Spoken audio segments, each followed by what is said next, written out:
সরকারি চাকরিতে প্রবেশে কোটা সংস্কারকে কেন্দ্র করে গেল বছর বৈষম্যবিরোধী ছাত্র আন্দোলনে ভিত কেঁপে ওঠে তৎকালীন ক্ষমতাসীন আওয়ামী লীগ সরকারের। আন্দোলনের ঢেউয়ের তোড়ে পতন হয় শেখ হাসিনা সরকারের। ৩৬ দিনের সেই ঐতিহাসিক আন্দোলনের ৩ জুলাই ছিল গুরুত্বপূর্ণ একটি দিন।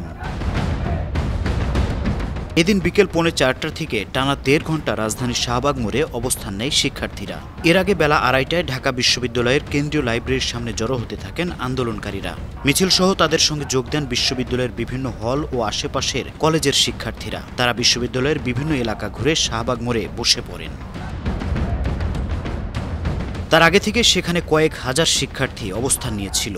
এ সময় শিক্ষার্থীরা কোটা না মেধা, মেধা মেধা, হাইকোর্টের রায় মানি না মানব না, কোটা বাতিল করো বাতিল করো, ছাত্র সমাজ গড়বে দেশ, মেধাভিত্তিক বাংলাদেশ, মুক্তিযুদ্ধের বাংলায় বৈষম্যের ঠাঁই নাই, justice justice, we want justice ইত্যাদি স্লোগান দিতে থাকেন। সেখানে বৈষম্যবিরোধী ছাত্র আন্দোলনের অন্যতম প্রধান মুখ নাহিদ ইসলাম বলেন, সরকারি চাকরিতে কোটা পদ্ধতি বাতিলের সিদ্ধান্ত অবৈধ ঘোষণা করে হাইকোর্টের দেয়া রায় বহাল থাকবে কিনা এ বিষয়ে পরদিন ৪ জুলাই আপিল বিভাগে চূড়ান্ত শুনানি হবে। আদালতের রায়ের অপেক্ষায় তারা বৃহস্পতিবার বেলা ১১টায় ঢাকা বিশ্ববিদ্যালয়ের কেন্দ্রীয় গ্রন্থাগারের সামনে অবস্থান নেবেন। হাইকোর্টের রায় দিয়েছে, সেটাকে আমরা স্বাগত জানাই, কিন্তু সরকারের জায়গা থেকে আমরা যদি সুস্পষ্ট বক্তব্য না পাই তাহলে আমাদের আন্দোলন চলমান থাকবে। নাহিদের এই ঘোষণার পর শাহবাগ ছাড়েন আন্দোলনকারীরা। অন্যদিকে সেদিন ঢাকা আরিচা মহাসড়ক অবরোধ করেন জাহাঙ্গীরনগর বিশ্ববিদ্যালয়ের শিক্ষার্থীরা।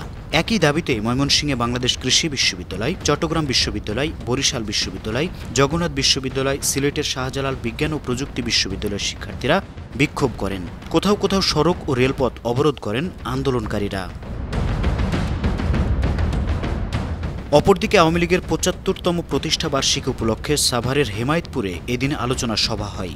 সেখানে দলের তৎকালীন সাধারণ সম্পাদক ওবায়দুল কাদের বলেন, কোটা আন্দোলনের উপর ভর করেছে বিএনপি। মূলত ওবায়দুল কাদেরের এমন বক্তব্যের পরই বিএনপির ছাত্র সংগঠন, ছাত্রদলের নেতাকর্মীরা পূর্ণ উদ্যমে আন্দোলনের নামে আরও বেগবান হয় বৈষম্য বিরোধী ছাত্র আন্দোলন। News desk, ৫২ TV.